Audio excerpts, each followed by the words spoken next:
नमस्कार साथियों, स्वागत है आपका study bye D our YouTube channel पर। आज हम अध्ययन करेंगे मौलिक अधिकार। साथियों, मौलिक अधिकार भारतीय संविधान के अंतर्गत बहुत ही महत्वपूर्ण स्थान रखते हैं और ये अनुच्छेद 12 से लेकर अनुच्छेद 35 तक इनका वर्णन मिलता है साथियों। और भाग 3 के अंतर्गत ये आते हैं।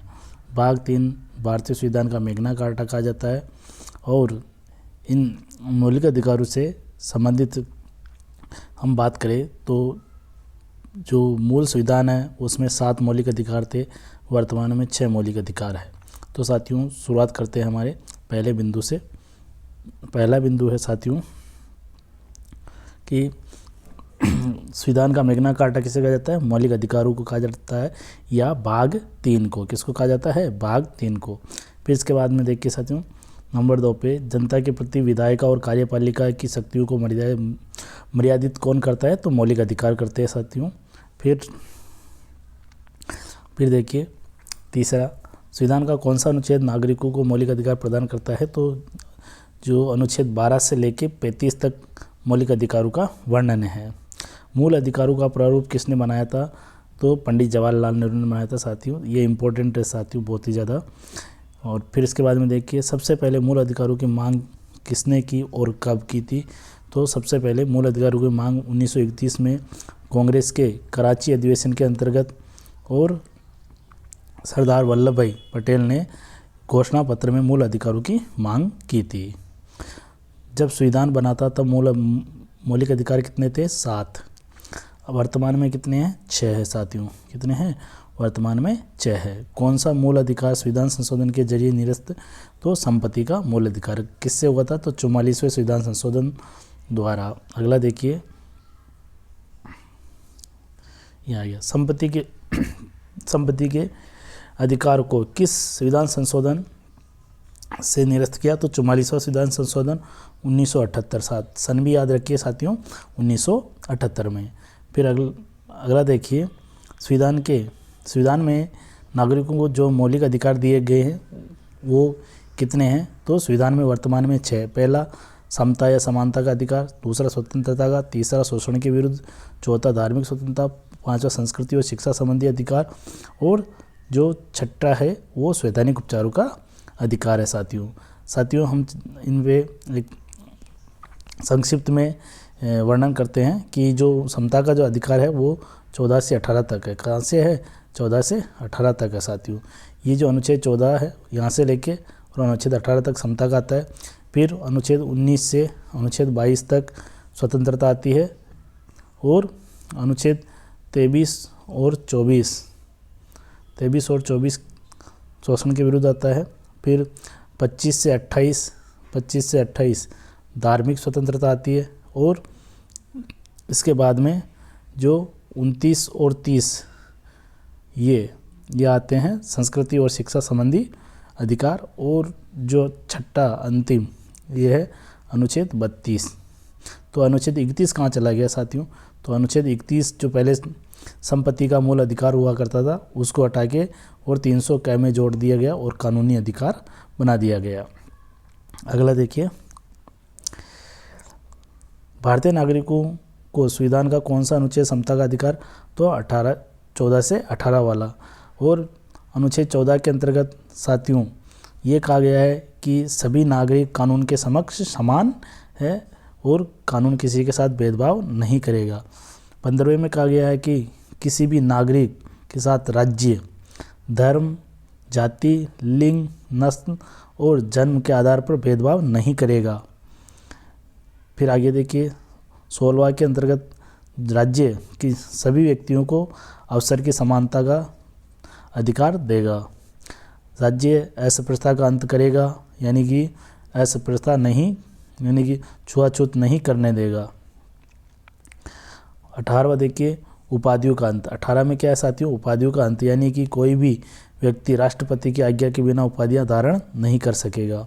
फिर इसके बाद में देखिए साथियों, स्वतंत्रता का अधिकार 19 से 22 तक। 19 में वाक और अभिव्यक्ति की स्वतंत्रता है। 19 के अंदर 6 प्रकार की स्वतंत्रताएं साथियों। कितने प्रकार की है? 6।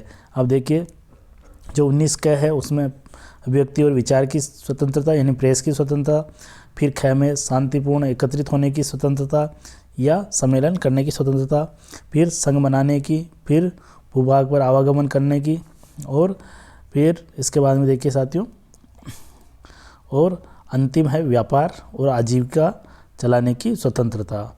तो साथियों इसमें ये 6 प्रकार की स्वतंत्रता आप याद रखिए। इसमें क्या क्या अंग है और इस प्रकार तक पूछा जाता है बहुत सी बार। फिर आगे देखिए अनुच्छेद 20 में किसी भी व्यक्ति को अपराध के लिए दोष सिद्धि के संरक्षण में अधिकार प्राप्त है, मौलिक अधिकार। 21 में प्राणदेह की स्वतंत्रता है। और फिर आगे देखिए 22 के अंतर्गत साथियों, इसमें 22 आया नहीं है तो 22 मैं बता देता हूँ। 22 के अंतर्गत क्या है साथियों, इसके अंतर्गत गिरफ्तारी के विरुद्ध संरक्षण, यानी किसी भी व्यक्ति को गिरफ्तार किया जाता है तो एक तो वो कारण जान सकता है, दूसरा वह व्यक्ति को 24 घंटे के अंदर मजिस्ट्रेट के सामने प्रस्तुत करना जरूरी है। तो ये अनुच्छेद 22 कहता है। फिर आगे देखिए साथियों अनुच्छेद 23 और 24 ये शोषण के विरुद्ध अधिकार है साथियों। 23 के अंतर्गत मानव व्यापार या दुर्व्यापार या बलात्सर्म दंडनीय अपराध है। 24 के अंतर्गत 14 वर्ष के बच्चों को कारखानों में काम करवाना पूर्णतः निषेध है साथियों। क्या है? पूर्णतः निषेध, आंशिक निषेध नहीं है, पूर्णतः प्रतिबंध है। फिर इसके बाद में देखिए 25 से 28 में धार्मिक स्वतंत्रता का वर्णन है साथियों। और धार्मिक स्वतंत्रता के अंतर्गत आप देखिए सब हम बात करें तो 25 में अंतःकरण की स्वतंत्रता, 26 में धार्मिक कार्यों को प्रबंधन है, 27 में आप किसी भी व्यक्ति से धर्म के नाम पर कर नहीं ले सकते हो। और 28 के अंतर्गत उनके धार्मिक जो कार्य है उनसे संबंधित स्वतंत्रता है। 29 के अंतर्गत फिर आगे देखिए आप जो शिक्षा, संस्कृति और शिक्षा से संबंधित, तो 29 के अंतर्गत वह अपनी भाषा, लिपि और संस्कृति को अक्षुण्ण बनाए रखने के लिए या सुरक्षित रखने के लिए वह मूल अधिकार देता है। फिर जो 29 ये तो क्या हो गया, जिसके अंतर्गत क्या है, विशेष भाषा, लिपि, संस्कृति है। और 29 ख के अंतर्गत देखिए भाषा, जाति, धर्म, संस्कृति के आधार पर किसी भी सरकारी संस्था में प्रवेश नहीं रोका जा सकता है। तो ये 29 ख कहता है साथियों। ये वेरी वेरी इंपॉर्टेंट है साथियों।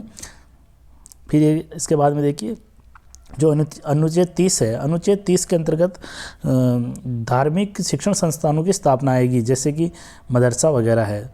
तो फिर अनुच्छेद 31 डिलीट कर दिया गया। अनुच्छेद 32 देखिए साथियों, अनुच्छेद 32 को बाबा साहेब यानी भीमराव अंबेडकर ने भारतीय संविधान की आत्मा कहा है। और क्या कहा है कि अंबेडकर के अनुसार भारतीय संविधान का कौन सा अनुच्छेद है जो जिसके बिना संविधान अधूरा है, तो अनुच्छेद 32 है। संवैधानिक उपचारों का अधिकार कहा जाता है इसको। अनुच्छेद 32 में क्या है, संवैधानिक उपचारों का अधिकार है। फिर सुप्रीम कोर्ट को भारतीय नागरिकों को मौलिक अधिकारों के संरक्षण में कौन सा, तो ये अनुच्छेद 32 के तहत 5 रिटें जारी होती है साथियों। कितनी? 5 प्रकार की रिटें जारी होती है। उसमें से सबसे पहले हम बात करें तो बंदी प्रत्यक्षीकरण, फिर अधिकार पेशा, उत्प्रेषण, प्रतिषेध, और एक और आती है इसके अंतर्गत प्रतिषेध, और ऐसी 5 रिटें हैं। तो अभी आ जाएगी इसके अंतर्गत ये आगे साथियों, ये रही बंदी प्रत्यक्षीकरण, परमादेश, प्रतिषेध, उत्प्रेषण और अधिकार परीक्षा है। तो इसमें से परमादेश मिसिंग हो गया था मेरे से। तो साथियों इसमें 5 प्रकार की रिटें जारी करेगा कौन, जो सुप्रीम कोर्ट वो अनुच्छेद 32 के तहत और हाई कोर्ट 226 के तहत जारी करता है साथियों। अगला देखिए किस परिस्थिति में मौलिक अधिकारों को सीमित किया जा सकता है, तो आपातकाल की परिस्थिति में। फिर आगे देखिए किन मौलिक अधिकारों का निलंबन किसी भी परिस्थिति में नहीं किया जाएगा, तो अनुच्छेद 20 और 21 साथियों कौन से हैं, ये आगे सर इसके अंतर्गत अनुच्छेद 20 और 21 यहाँ पे नहीं आया, कोई बात नहीं है।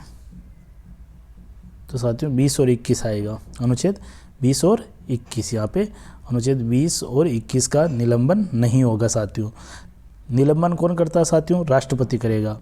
फिर आगे देखिए जीवन का अधिकार, शारीरिक उत्पीड़न न किए जाने का अधिकार और बलात् श्रम सब का प्रतिशोध, ये इसके अंतर्गत आएंगे साथियों। फिर आगे देखिए साथियों अभिव्यक्ति और प्रेस की आज़ादी 19 के अंतर्गत आएगी। अस्पृश्यता का अंत, छुआछूत का अंत अनुच्छेद 17 के अंतर्गत आएगा। फिर आगे देखिए किस अनुच्छेद के तहत भारत के नागरिकों को विशेष भाषा, लिपि, संस्कृति। देखिए साथियों, इसके अंतर्गत इस बात का आप विशेष ध्यान रखें कि उनमें किन किन शब्दों का वर्णन है, भाषा का है, लिपि का और संस्कृति का है। अगर इसके अलावा कोई सा भी शब्द आता है तो उसको आप नहीं माने, इन तीनों शब्दों को ही ध्यान दें साथियों।